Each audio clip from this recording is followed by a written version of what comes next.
mediation from the U.S. CNN's Nick Robertson sat down with Pakistan's foreign minister, who told him about exactly how that deal was struck.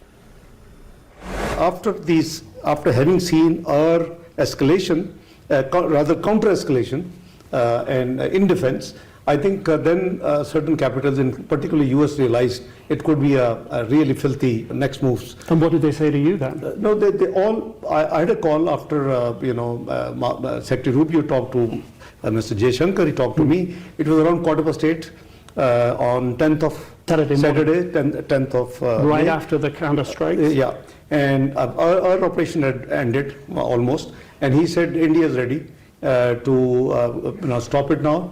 Secretary Rubio said to you that India is ready to stop this. Would you be willing? I said, of course. I said, we give you a word, and if India does not restart, we would not do it.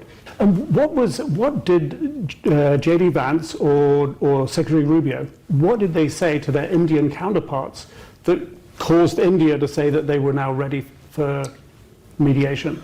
I have no idea, but I think they were seeing practically that they had seen what happened in the sky in the Air Force to Air Force, and they were seeing now having sent drones and having fired missiles. Now we are now in a first time reacting after almost 3 days. So they could see how serious the damage was on their side. I'm sure they would have realized that they had miscalculated. And during this process, the United States gave you assurances about the process. What assurances did they give you? Assurance was very simple, that if we agreed to stop, obviously I was told that he will reconfirm to the Indian side.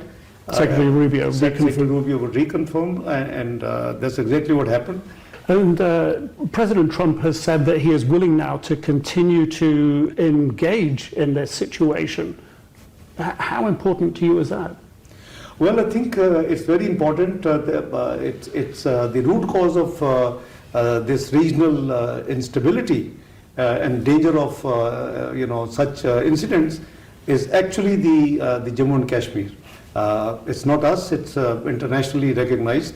Bottom line, to resolve Kashmir, your dispute with India, you need the support of the United States and other countries. You can't do it alone. No, well, we are always there available for composite dialogue, but it takes two to tango. We can't do it solo.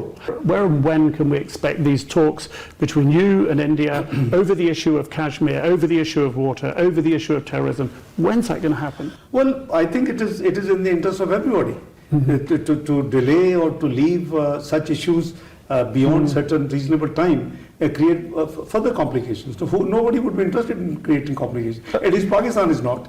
We have established our equality. We have established our deterrence balance. And right now you remain with an existential issue that India has abrogated the terms of the Indus Water Treaty from 1960, denying you the water, they say, from these three major rivers. The National Security Committee of Pakistan declared that if this treaty is tempered, if the water is diverted, if water is stopped, we'll treat it as an act of war. So we have a ceasefire today. The water issue is outstanding, and if it isn't resolved, you're saying composite dialogue. You're saying if it isn't resolved through composite dialogue, then this amounts to an act of war. So you're saying ultimately, if it's not resolved, you'll go back to war.